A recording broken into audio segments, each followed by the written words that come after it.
And we're moving on to the 6:30 window of games, and I just now noticed that on the graphic it says Saturday the 11th, when in fact these games are on November 1st.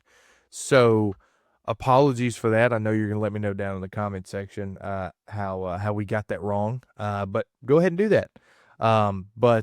Yeah, Georgia Tech and NC State at 6:30. Georgia Tech comes in as a 6.5-point favorite, and the reason why I want to talk about this game is because I think it's time that we start taking Georgia Tech seriously in a sense of these spread numbers. Because you go all the way back, what is that, 3 weeks ago now? They were underdogs to Duke and ended up winning 27-18.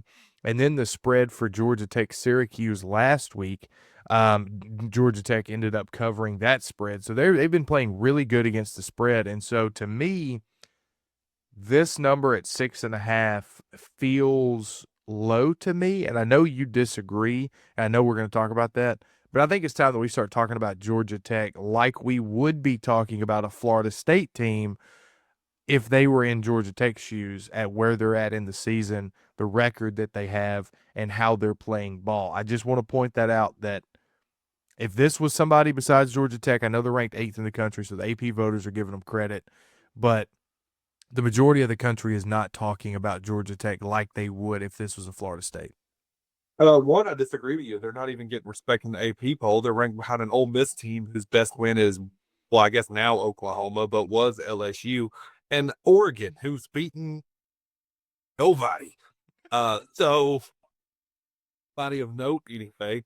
So I even disagree with that in that regard. I think Georgia Tech should be as high as 6 in the AP poll. But yeah, look, I I think the spread should be a little higher. I kind of think it should be about Georgia Tech about 8.5, 9.5.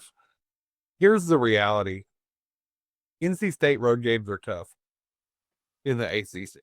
That's just one of those places that you see on your schedule. You're never going to go, man, NC State's going to win the ACC this year. But you are going to go, man, I don't want to go on the road to NC State on a November night, the day after Halloween. That feels like a bad situation to be in. Yeah. Yes, it is. That this is historically a spot where people struggle. Like, let's call a spade a spade. There was a weird call in the Duke game that helped turn that game around, and they put it away. That was on the road. There was a complete and total blown call in the Wake Forest game that allowed them to even get back in that game and win it. That was on the Georgia Tech has not necessarily been the best road team in the world this year. I think they're going to struggle here with NC State. I could even see a world where this is their loss for the season. You heard me correctly. I think they'll be 11-1, and this will be their loss for the season if they are going to do. Foreshadowing. Foreshadowing. But I don't. I'm taking the Yellow Jackets, man. I really like what Brick Keith got going down there. They play. Here's the thing I like about Georgia Tech. They are so efficient. They're Vandy and Georgia Tech are the same football team. They're ruthlessly efficient. They execute at such a high level. They don't shoot themselves in the foot. Now, if you're just going to go out there and out athlete them, so be it. But you're not going to beat them off their own mistakes. I like Yellow Jackets to get the win here. They're just a very experienced. Yeah, I'm going to go Georgia Tech as well. Obviously, by my soliloquy at the beginning, I think they're undervalued. I think they need to be talked about more because they are playing some very good football right now. Um, you said it best. Like, they're efficient, they're fundamentally sound, and that's something that will win you football games.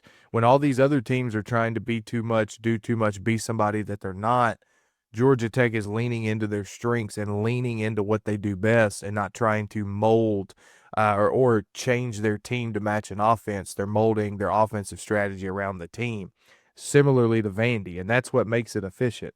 And so that's why I like Georgia Tech to win this game. I think they covered the 6.5. They've covered a lot of spreads this year, and it's just simply because they're undervalued to me.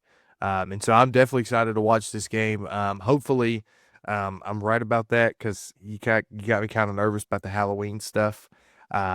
So yeah, superstitions are real. I just want you to know that. Yeah. Oh, somebody who has no business losing on what is the Halloween weekend of college football always loses. It is a guarantee. I don't know who it's going to be, but somebody who's like a top 15 plus team is going to lose a game they have no business losing this weekend. Hey, you got Ohio State, Penn State this week. You never know. Not that one.